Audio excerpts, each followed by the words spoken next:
Thank you, Commander Schmidt, for that wonderful introduction and for your steadfast devotion to our country. I want to thank all of our distinguished guests with us today, including HUD Secretary Ben Carson, VA Secretary David Shulkin, and former Secretary of Defense Bob Gates. Where is Bob Gates? Bob Gates has been so great. I tell you, he started off saying bad things about me, and then he said great things, and now I like him. Thank you, Bob. It's a great honor to be back here with all of my friends at the American Legion and your national convention. I want to thank Governor Sandoval for being here. Dean Heller is here someplace or will shortly be here. He's caught the first flight out. So I want to thank Dean Heller, Senator, for being here. The American Legion embodies the spirit of patriotism that is the true source of our strength and the best hope for our future. You love our country, you cherish our values, and you definitely defend our great American flag. No doubt about that.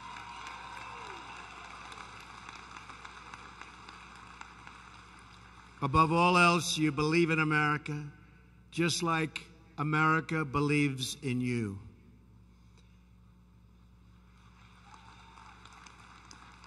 Today, we are here to honor you for the sacrifices you have made to defend our nation and preserve our way of life. But we're also here for another reason. We are here to hold you up as an example of strength, courage, and resolve that our country will need to overcome the many challenges that we face.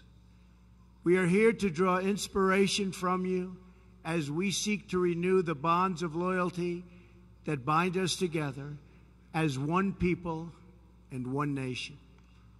Those who wear the nation's uniform come from all different backgrounds and from every single walk of life. But they are all united by shared values and a shared sense of duty. They are all part of one team with only one mission in mind. Most importantly, they're all Americans, and they work together, they fight together, and they sacrifice together to defend our magnificent home. Thank you.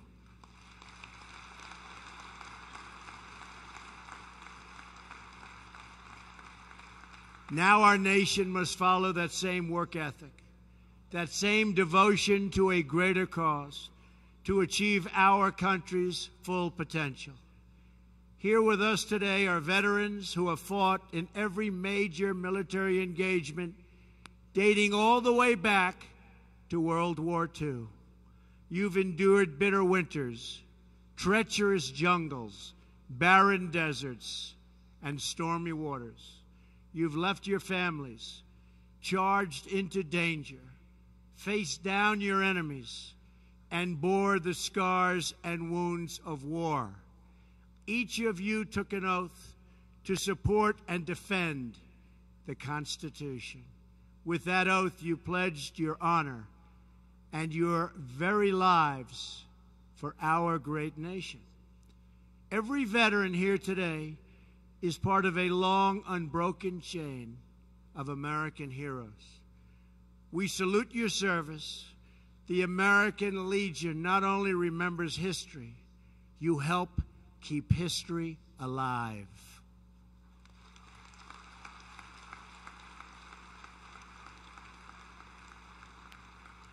You teach young Americans to have pride in our history so that they will have confidence in our future. History and culture, so important. For generations now, the American Legion has taught our young people the principles of Americanism. You emphasize the need to preserve the nation's cultural, moral, and patriotic values. You encourage the observation of patriotic holidays. you stress the need to enforce our laws, including our immigration laws.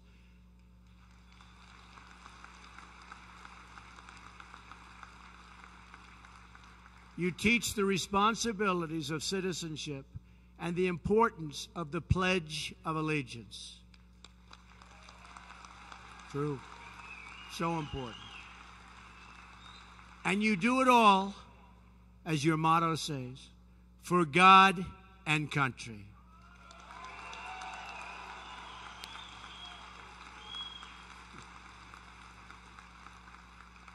That's why we're here today, for America and for God.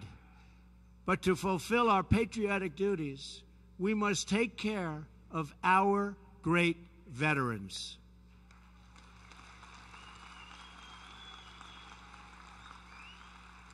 One year ago at this gathering, and I remember so many of you so well, I promised you that I would make it my priority to fix the broken VA and deliver our veterans the care they so richly deserve.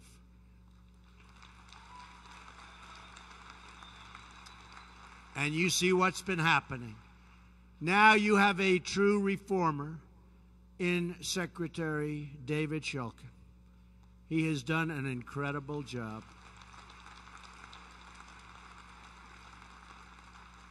He's working night and day to implement the 10-point reform plan that I discussed with you last year. Already we have made incredible progress. We are publishing wait times online for every VA facility, so you know what the wait is. We've delivered same-day emergency mental health services at every VA medical center.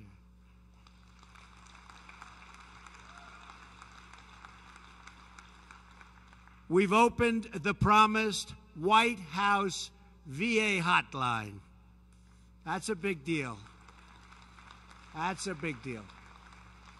We've dramatically increased the number of veterans approved to see the doctor of their choice and signal legislation to continue that very important choice program that I spoke to you about last year. And I want to thank the American Legion for your help in getting this done. You have been so helpful. Thank you very much.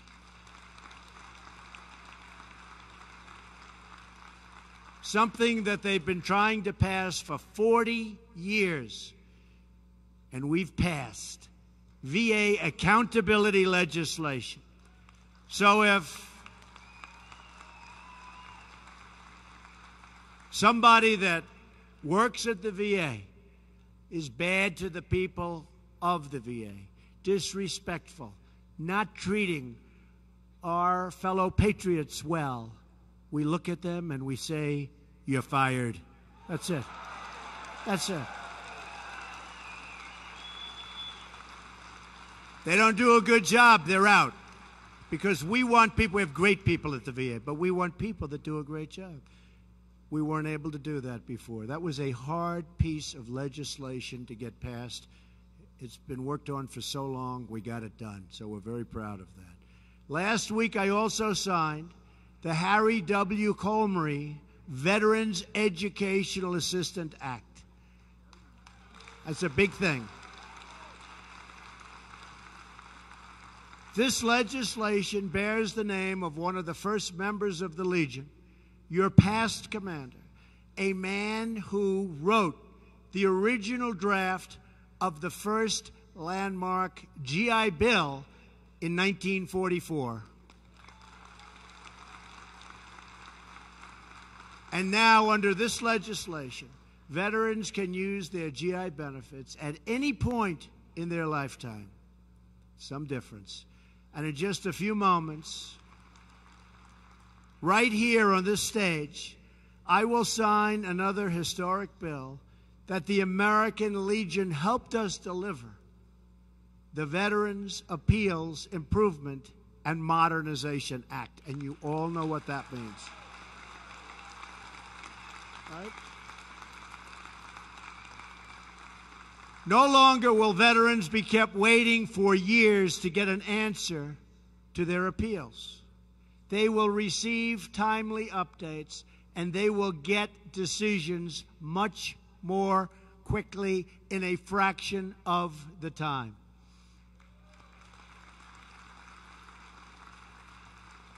And the Legion, I have to say, pressed so hard for that legislation. So I want to thank you very much. I want to thank you. I want to thank you so much. You really helped. They have a lot of power, and they use it well.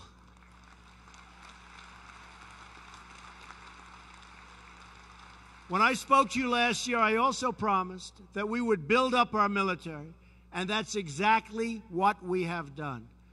I am proud to report that we have worked with Congress to achieve a dramatic increase in defense spending this year. We are committed to expanding and improving a state-of-the-art missile defense system to shoot down missiles in flight. And we're getting better and better and better at it. It's actually incredible what's taking place. And we will develop new surveillance and long-range strike capabilities to prevent our enemies from launching them in the first place. In every foreign policy decision, thank you.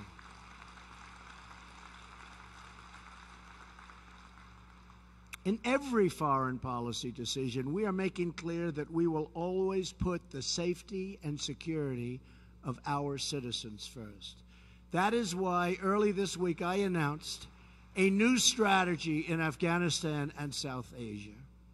We will pursue an honorable and enduring outcome in Afghanistan, worthy of the tremendous sacrifice our troops have already made.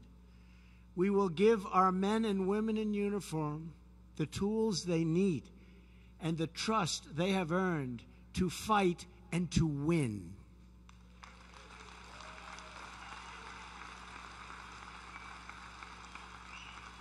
And we have made, as you have been reading and seeing, tremendous progress in the fight against terrorism.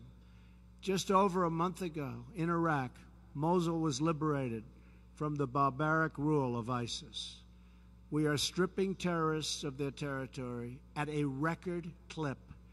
Their funding, their networks, and the false allure of their ideology. And I will tell you, we're going to start working very hard on the Internet, because they're using the Internet at a level that they should not be allowed to use the Internet. They're recruiting from the Internet, and we are going to work under my administration very hard so that doesn't happen.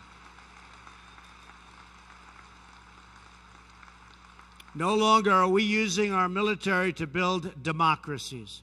Instead, we're forming a coalition of nations that share the aim of stamping out extremism, defeating terrorism, and pursuing stability, prosperity, and peace.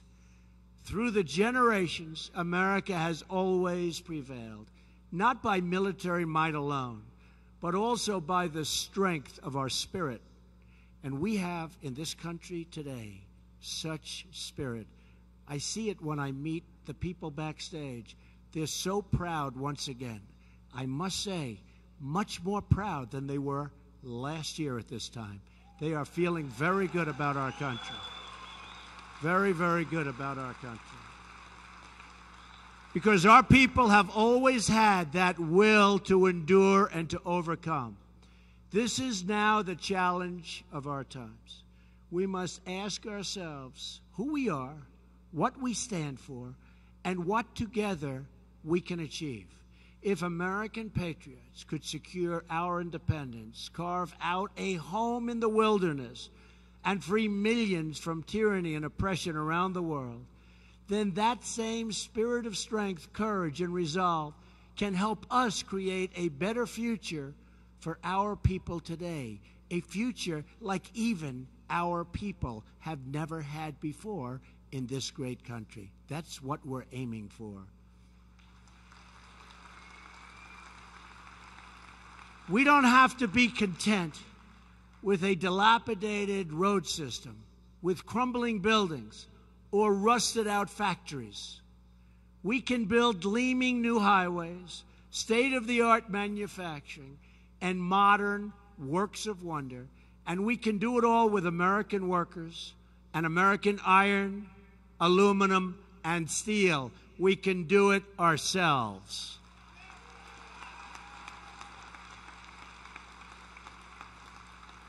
We do not have to accept the economic decay of once thriving hubs of industry, where they leave and they let all those jobs go, and those companies move to other countries.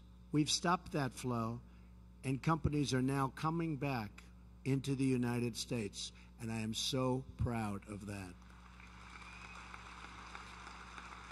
We can bring new jobs to Pittsburgh and Detroit and Baltimore and help struggling communities thrive and dream and prosper. We do not need to limit the potential of our children by trapping them in failing government schools. Every child should have the chance to explore their talents, pursue their passions, and know the joy of achieving their ambitions. And we will never tolerate crime in our cities, bloodshed in our communities, or acts of hatred or terrorism against our citizens. We will not stand for it.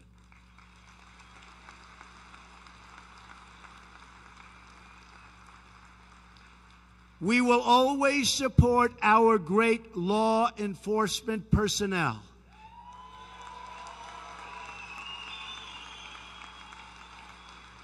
These are great people. Build bridges of trust and cooperation and keep our families safe. It is time to heal the wounds that divide us and to seek a new unity based on the common values that unite us. We are one people with one home and one great flag.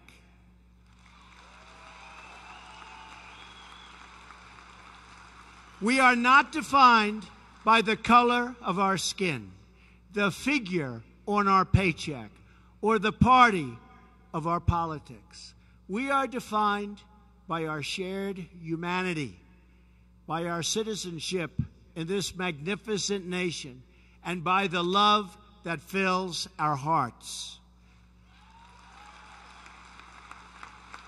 And I know, I speak for all of you when I say our hearts beat for America. Our souls fill with pride every time we hear the national anthem.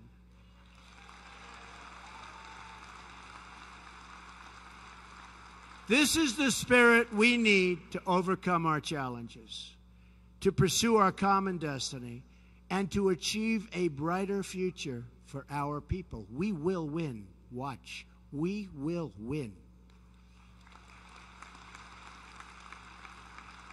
This is the future we can build together if we have the courage to act, the strength to endure, and the patriotism to join together with true affection for our fellow citizen.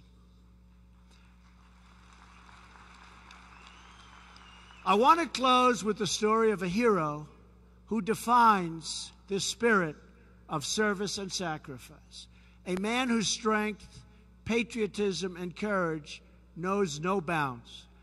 A Vietnam veteran who threw himself on top of a grenade to protect his fellow comrades. This true American hero went on to serve in the National Guard for over 27 years.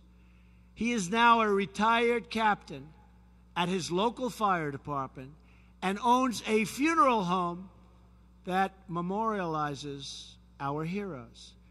And he has worked tirelessly to bring another veterans post to Kansas City so that those who return from combat have a place to go that honors and supports them. Some of you know this incredible patriot. He's a friend to many in this room. He is with us here today, and he's on stage with us right now. Medal of Honor recipient, Donald E. Ballard.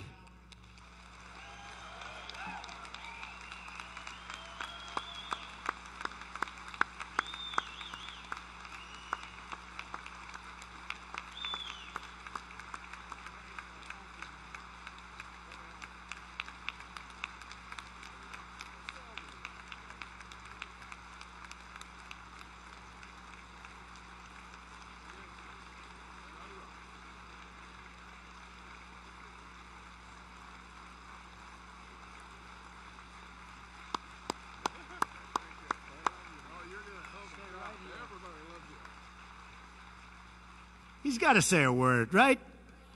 This wasn't in the planning. Do I have your approval? Yes, sir. Come on, Don. Get up there. There is no greater love than someone that loves this country, and I believe we've elected the right leader to lead us out to drain the swamp. I'm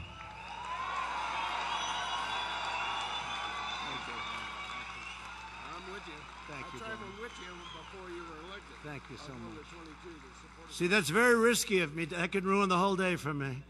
If he got up and said the opposite, I would be in trouble. So thank you, Don. That was very risky. I didn't know what was going to happen. I had a pretty good idea. But, Don, on behalf of the people of the United States, I want to thank you for your courageous service. You inspire us all. Today, we are reminded that the greatness of our nation is found in our people like Don. As long as we have faith in each other and confidence in our values, then there is no challenge too great for us to conquer. We are people. We are people who love. We are people with heart. We are people who adore. We are people that are great. There is no country like the United States of America.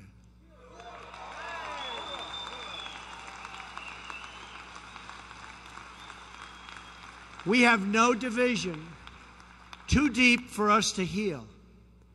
And there is no enemy too strong for us to overcome.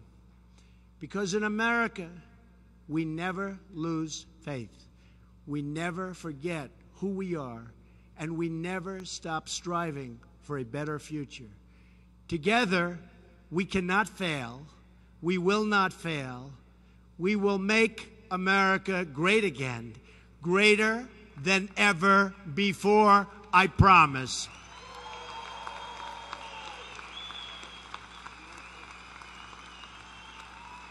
So I want to thank you to the American Legion. You talk of greatness. You talk of greatness. The American Legion is greatness. Thank you very much to our service members and to Don and to everybody in the room. Thank you to our great, great veterans. May God bless you. May God bless the United States of America. Thank you very much. It's my honor. Thank you. Thank you.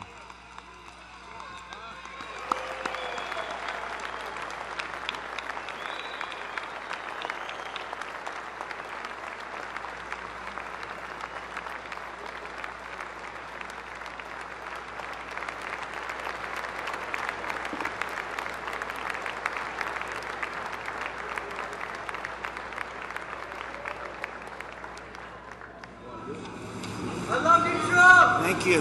We love you too. So thank you. This is a big one.